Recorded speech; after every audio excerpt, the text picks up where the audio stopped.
주에 계속 보고 있는 이 요한복음 9장에는 우리가 자세히 보면 세 그룹군의 그런 사람들을 볼 수가 있습니다. 먼저는 날 때부터 맹인된 사람, 그리고 여전히 모든 것의 기준을 율법 또는 안식일을 가지고 말하는 듯한 바리새인, 그리고 날 때부터 소경된 사람의 부모. 시간이 되면 이 세 가지를 다 보겠지만은 안 되면 앞에 두 가지만 보려고 합니다. 자, 이들을 볼 때에 이 세 그룹군을 볼 때에 이렇게 말할 수 있을 것 같습니다. 먼저 날 때부터 맹인된 사람은 오늘 이 본문을 9장을 다 읽어보면요, 계속해서 자라가는 사람, 믿음이 자라가는 사람, 어떤 그런 사람이라 말할 수 있고, 또 두 번째 바리새인 이 그룹군은 믿음이 거기에서 멈추어버린 사람, 이렇게 말씀드릴 수가 있는 것입니다. 그리고 마지막 이 맹인의 부모는 어떻게 말씀드릴 수 있느냐? 오히려 믿음이 뒤로 퇴보하는 그런 그룹의 사람이다, 그렇게 말씀을 드릴 수 있습니다. 먼저 이 날 때부터 맹인이었던 사람 가운데 일어난 변화를 우리는 지난 4일간 이렇게 살펴보았죠. 자, 죄의 문제를 가지고 나온 사람들하고 달리 예수님은 그를 통해 하나님이 하시는 일을 나타내시겠다, 이렇게 말씀하셨죠. 즉 예수님이 주 되심과 또 이 세상에 빛 되신다는 것을 알려주기 위해서 주님은 이건 죄의 문제가 있다, 날 때부터 맹인으로 태어난 사람이 이 사람의 죄입니까? 그 사람의 부모의 죄입니까? 이렇게 질문할 때에 우리 예수님은 하나님이 하시는 일을 그에게서 나타내고자 한다. 바로 그 하나님이 하시는 일이 두 가지라는 거죠. 뭐냐? 예수님의 주 되심과 그분이 이 세상에 빛이 되시려고 오신 분이라는 것. 그래서 여러분 한번 생각해 봅시다. 나면서부터 맹인되었던 사람의 그 눈을 진흙을 이겨 고치신 것은 바로 좀 전문적인 용어로 하면 재창조 사역이다, 그렇게 말씀드릴 수 있습니다. 그래서 하나님께서 우리 예수님을 통해서 날 때부터 소경된 이 사람을 이제 진흙을 이겨 눈에 바르고 실람 못에 가서 씻으람으로 고침을 받았는데 재창조의 역사를 이렇게 써가시는 거예요. 예수님은 순종하며 나가 이 실로암, 바로 보냄을 받았다고 하는 그런 이 물에 자기 눈을 씻은 그 사람의 눈을 바로 뜨게 해주셨죠. 이것은요, 전무후무한 그런 기적입니다. 이 사람에게 있어서 변화의 시작은요, 육신의 눈이 안 보였던 사람이었지만은, 자, 변화의 시작은 육신의 눈이 시작이었지만은 그 사람의 영혼을 함께 변화시켜가는 것을 우리는 볼 수가 있습니다. 자, 그 증거가 우리 예수님을 부르는 호칭. 자, 이 날 때부터 맹인된 사람이 예수님을 처음에 뭐라고 불렀을까요? 자, 우리 말씀을 찾아보면서 한번 볼까요? 11절 봅시다. 11절에서 이 날 때부터 맹인된 사람이 예수님을 뭐라고 이야기합니까? 한번 볼까요? 예수라 하는, 그리고 뭐라고 이야기하고 있습니까?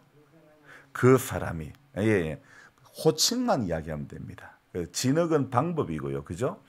이 날 때부터 맹인된 사람이 예수님을 향해서 호칭하는 게 처음에 뭐라고요? 그 사람이. 자, 그리고 17절에서는 어떤 호칭을 하고 있을까요? 선지자니이다. 자, 그 사람에서 선지자로 또 바뀌었죠. 그리고 27절 봅시다. 27절은 무엇을 발견할 수 있을까요? 당신들도 그의 제자가 되려 하나이까, 이 문맥을 볼 때에 이 사람은 지금 예수님을 자신의 스승으로 생각하는 거죠. 자, 그리고 33절에 자, 이 사람이 하나님께로부터 오신 이라고 지금 또 고백하고 있는 거죠. 그리고 38절에 한번 봅시다. 38절에 이제는 어떤 고백을 하고 있습니까? 내가 믿나이다. 이렇게 고백하고 있지 않습니까? 그러니까 믿음의 주로 고백하는 이런 모습. 처음에 뭐라고 그랬죠? 처음에 이 사람은 어떻게 고백하고 있다고요? 그 사람이. 두 번째 뭐라고요? 선지자입니다. 세 번째 스승이라고 고백하고, 네 번째 이 사람 33절에 33절 우리가 했나요? 33절에 하나님께로부터 오신 이라고 그렇게 고백합니다. 그리고 38절에 믿음의 주로 이렇게 고백하고 있죠. 자, 이 사람의 고백이요 점점 더 발전해 가는 겁니다. 그리고 마지막 끝에는 예수님을 주님으로 고백하는 그런 변화가 일어났습니다. 하지만 오늘 이 본문에서 우리는 맹인과는 반대로 그 신앙이, 이 믿음이 퇴보하거나 정죄인 멈추어버린 그런 그룹군의 사람을 볼 수가 있는데요. 자, 이 그룹의 사람들은요, 신앙이 이렇게 자라가야 될 신앙이 멈춰버린 그 사람, 그리고 또 멈춰버린 것에 머무는 것이 아니라 사람이 점점 악해져가는 그런 사람. 오늘 13절 한번 볼까요? 자, 그 두 번째 그룹군은 어떻게 됩니까? 그들이 전에 맹인이었던 사람을 데리고 누구에게 갔다고요? 바리새인들에게 갔다. 자, 여러분 생각해 볼 그 있습니다. 무슨 이유로 데리고 갔을까요?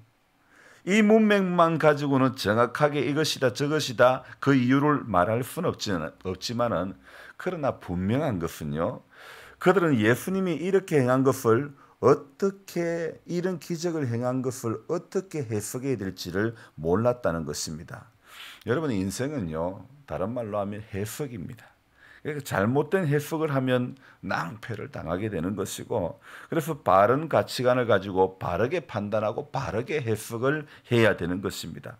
여러분, 그렇습니다. 우리가 똑같이 예배를 드리고 똑같이 설교를 듣고 똑같은 성경을 보더라도 사람들의 생각은 다 각각 다르다는 것입니다. 그 수요일 날 그랬잖아요. 날 때부터 맹인된 사람이 불쌍합니까? 처음부터 똑같은 이야기네. 날 때부터 맹인된 사람이 불쌍합니까? 후천적으로 맹인된 사람이 불쌍하냐? 우리 김 집사님은 날 때부터 맹인된 사람. 그럴 수도 있어요. 왜? 한 번도 못 봤기 때문에. 후천적으로 맹인된 사람은 그래도 그 맹인이 되기 전까지는 봤잖아요. 그러니까 그 말씀도 틀렸다고는 말할 수는 없는 것입니다.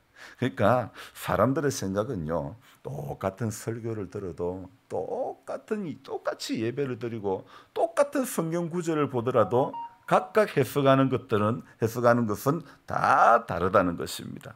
자, 문제는요, 같은 것을 가지고 전문가라도 해석이 다르다는 겁니다. 왜냐하면 제가 이 성경 구절을 읽다가 모르면 주석을 보더라도요, 이 사람의 주석과 저 사람의 주석이 다른 거예요. 해석이 다 다른 거예요. 자, 그래서 전문가가 해석하는 것과 또 때로는 다수의 사람이 해석하는 경우도 이게 너무나 다른 경우가 많다는 것입니다. 어떤 경우에는 우리가 이런 것들을 여론이라고 하는데, 여론이라고 해서 전부 다 옳은 것만은 아니라는 겁니다. 오히려 여론이 아니라 소수의 어떤 개인의 생각이 더 옳을 때도 있다는 것을 우리는 알아야 됩니다. 우리 예수님은 어땠습니까? 우리 예수님은 여론을 따라 사신 분이 아닙니다. 우리 예수님은 여론몰이를 하신 분도 아니라는 것입니다. 하나님께서는 우리에게 어떤 민주주의가 아니라 하나님께서 우리에게 성경을 통해서 가르쳐주고 있는 것은 신본주의를 우리에게 가르쳐주고 있죠. 그래서 언제나 우리는 인생들에게 우리 하나님께서 하시는 것은 기록된 말씀, 주신 말씀을 기준으로 잡게 하신 것이라는 걸 우리는 알아야 됩니다. 오늘 이 13절 이후에 맹인이었던 사람, 이 사람을 데리고 바리새인들에게 갔는데, 문제는요, 자, 14절입니다. 14절 같이 읽읍시다. 예수께서 진흙을 이겨 눈을 뜨게 하신 날은 안식일이라. 자, 맹인이었던 이 사람을 이제 바리새인들에게 데리고 갔는데 예수께서 진흙을 이겨 눈을 뜨게 하신 날은 안식일이라. 자, 바리새인들에게 데리고 간 그 이전의 날 가운데 행해졌던 그런 기적이었죠. 치료하는 일이었죠. 자, 바리새인들의 시각은요. 그 시각 가운데 예수님의 행위가 문제가 된 것은 안식일에 기적을 행한 것, 이것이 문제가 됐죠. 그들에게 자리 잡고 있는 사고, 즉 안식일에는 어떤 일도 행해서는 안 된다. 허락지 않는 바리새파 사람들에게는 이 문제는 정말 심각한 문제가 아닐 수가 없었던 거죠. 그래서 그들은 어떻게 이런 일이 일어났는지 15절에 자세히 물어봅니다. 자, 15절 후반 15절 어떤 질문이 있습니까? 어떻게 보게 되었는지를 물으니, 자, 맹인이 어떻게 대답합니까? 진흙을 내 눈에 바르매 내가 씻고 보나이다. 이렇게 고백하고 있지 않습니까? 자, 그러니까 결국 예수님이 일하여 고쳐준 셈이 됩니다. 누구의 시각으로 볼 때? 바리새인의 시각으로 볼 때는 안식일에 진흙을 이겨가지고 요거 일이라는 겁니다. 고치는 것도 이것도 일이라는 것입니다. 자, 그러니까 어쩌면 이것도 해석의 문제라는 거죠. 사람들이요, 정치 이야기를 하다 보면요, 전부 다 언제나 의견이 갈리기 마련입니다. 바로 이것처럼요. 안식일의 규범을 중요시하는 사람은 자신의 율법에 의하면 그가 어떤 일을 했든지 간에 안식일을 지키지 않았으니 하나님 보시기에 뭐라고 이야기합니까? 죄인이라고 주장을 하는 것입니다. 나와 생각이 반대라고 해서 죄인이라고 말하는 것은 옳은 일은 아니라는 거죠. 자, 그런데 오늘 요한복음 9장은 맹인이 본 예수님과 바리새인이 본 예수님, 이 예수님이 달리 해석되고 있는 것을 우리는 알 수 있습니다. 맹인은 사람으로, 또 선지자로, 스승으로, 하나님께로부터 오신 이로, 또 주님이라고 이렇게 점점 시각이 영적인 시각으로 이렇게 열려지는 그런 모습을 볼 수 있는가 하면, 유대인들은 보는 게 어떻습니까? 그 보는 시각이, 자, 16절에 이 사람이, 24절에 죄인인 줄, 또 10장 20절에 보면요, 귀신 들린 자로 그렇게 여기고 있다는 것입니다.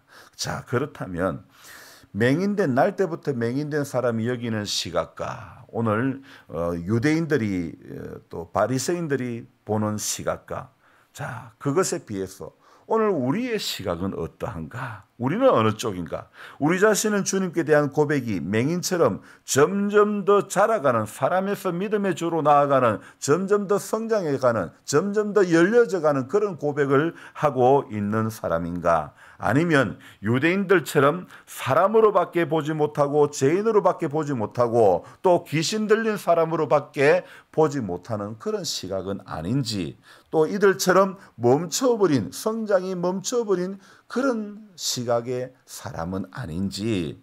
자, 여러분, 안식일이라는 것은요, 원래 하나님이 복을 주고 안식하도록 주신 하루였죠. 그날이었죠. 하지만 유대인들은, 바리새인들은 여러 가지 자신들의 어떤 전통으로 정죄하는 그런 어떤 날이 되어버린 거예요.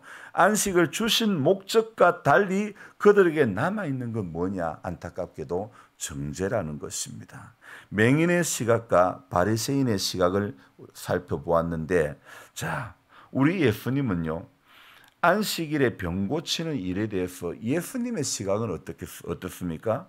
예수님은 언제나요, 40일 금식하고 줄이실 때도, 사단이 이제 예수님을 시험할 때도 주님은 어떻게 이겼습니까? 기록되었으되, 주님은 말씀으로 이겼습니다. 오늘 이 예수님의 시각은 어떻습니까? 마태복음 12장에 보면요, 사람이 양보다 얼마나 더 귀하냐, 그러므로 안식일에 선을 행하는 것이 옳으니라.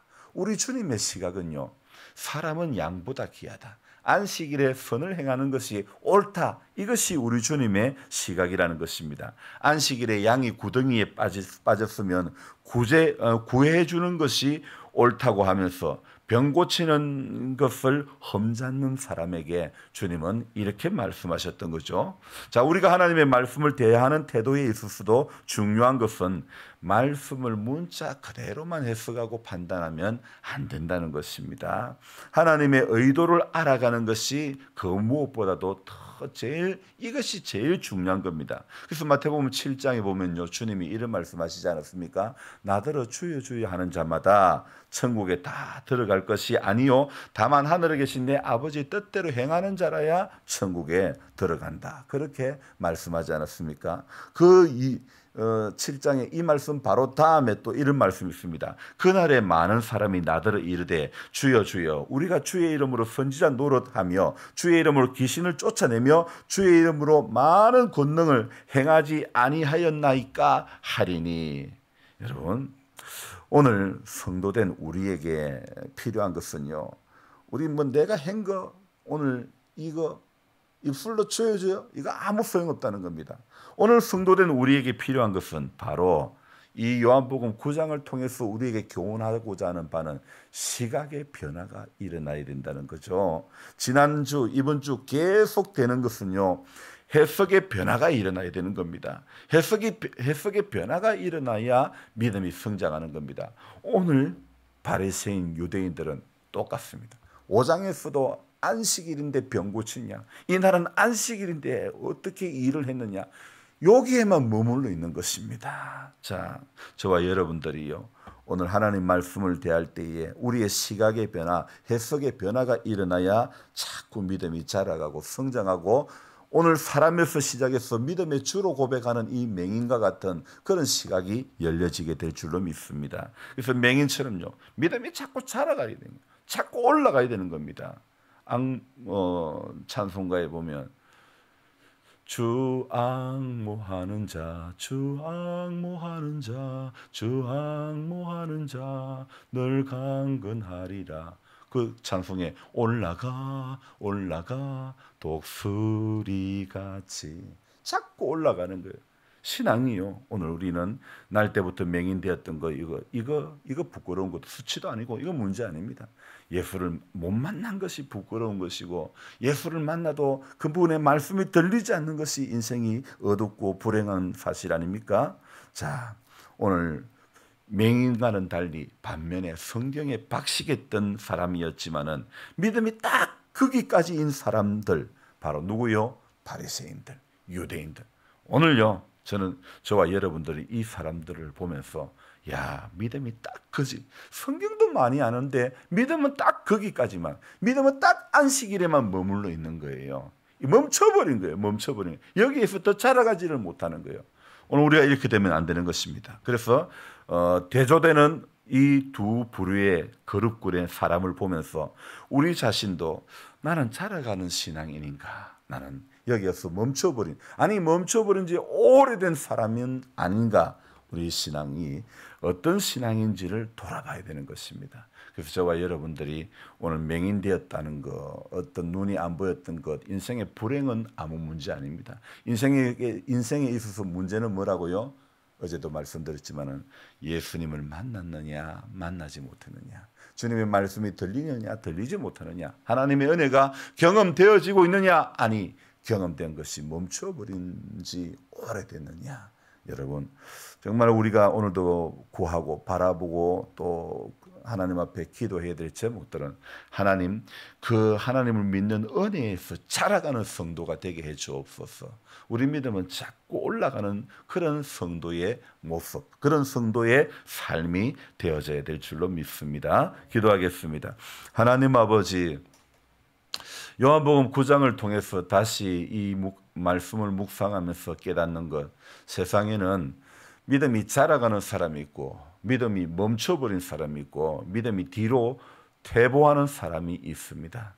성경은 뒤로 물러나 침륜에 빠지는 자가 되지 말라고 말씀하고 있습니다. 그런데 우리 가운데 대부분은 믿음이 멈춰버리거나 또 뒤로 물러나 침륜에 빠진 그런 인생들일 수가 있습니다. 주님, 우리 믿음이 뒤에 두 그룹군 멈추거나 퇴보한 것이 아니라 오늘 자꾸 자라가는, 자꾸 올라가는, 저 높은 곳을 향해서 올라가는 그런 그룹군의 믿음이 되어질 수 있기를 소망합니다. 하나님 아버지, 아무것도 염려하지 말고 오직 모든 일에 기도와 간구로 너희 구할 것을 감사함으로 하나님께 아뢰라고 말씀하셨습니다. 주님, 인생의 문제를 오늘 말씀에 의지하여 건물을 내렸던 주님의 제자들처럼 말씀을 의지하여 하나님 아버지 아무것도 염려하지 말고 오직 모든 일에 기도와 간구로 주님 앞에 나아가는 우리들 되어지게 해 주옵소서. 인생은 하나님의 사람들은 기도하지 않을 때에 시험에 들고 기도하지 않을 때에 믿음이 점점 더 멈춰버리고 또 뒤로 퇴보할 수밖에 없습니다. 오늘 기도하며 말씀과 더불어 기도하는 자리로 끊임없이 내 자신을 하나님 앞에 올려드릴 때에 나아갈 때에 그때 하나님 우리 믿음은 자꾸 열매 맺고 자꾸 자라가고 자꾸 올라가는 믿음이 되어지게 될 줄로 믿습니다. 딱 거기까지만인 믿음이 되지 않기를 원합니다. 오늘 혹시라도 내가 딱 여기까지만 더 열심히 믿으려고 하지도 않고 더 열심을 내려고 하지도 않고 딱 거기까지만 거기에 붙들려 있는 그런 우리들 되지 않기를 원합니다. 자꾸 도전받고 자꾸 은혜받고 자꾸 영적인 어떤 가람 사모하는 마음들 이 마음들이 가득하게 해주시고 영적으로 열심을 낼 수 있는 그래서 우리 하나님 앞에 서는 그날까지 이 육의 눈으로 보지 못하는 것 영의 눈으로 보게 해주시고 이 육의 귀로 듣지 못하는 것 영의 귀로 들을 수 있도록 도와주옵소서. 그래서 하나님 아버지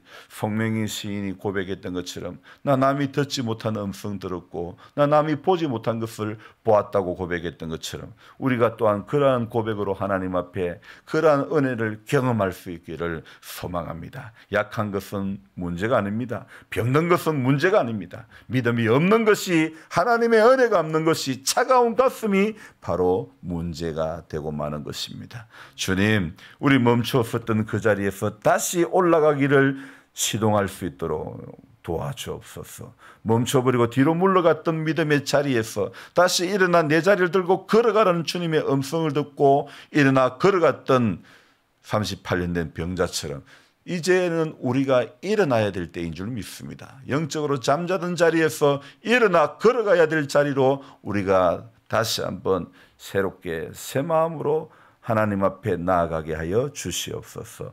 오늘도 약한 또 연약한 우리 모든 성도님들 연로한 성도님들 가운데 산 소망이 되시는 주님이 경험되어지는 은혜를 허락해 주옵소서. 내 약함과 내 병듦과 내 노쇠함, 내 답답함, 내 문제, 내 아픔을 우리 하나님 아버지는 다 아시오매 오늘도 아시는 주님께서 위로해 주시고 아시는 주님께서 소망이 되어 주시고 아시는 주님께서 이날 하루도 임마누엘 해 주셔서 우리의 모든 연약함을 만져주시고 새 힘을 더하여 주시고 주님이 나와 함께 하심을 믿는다면 어떤 고난도 견딜 수 있다고 고백하는 믿음이 우리 가운데 있게 하여 주시옵소서. 조주순 집사님 은혜를 내려주시고 연약한 무릎 수술한 그 무릎에 새 힘을 더해주시고 우리 권순혁 집사님도 하나님 아버지 수술했던 그 부위 정상적으로 세포가 자라나게 하시고 신경이 살아나게 하시고 또 그 장기가 정상적으로 작동이 되어지게 해주셔서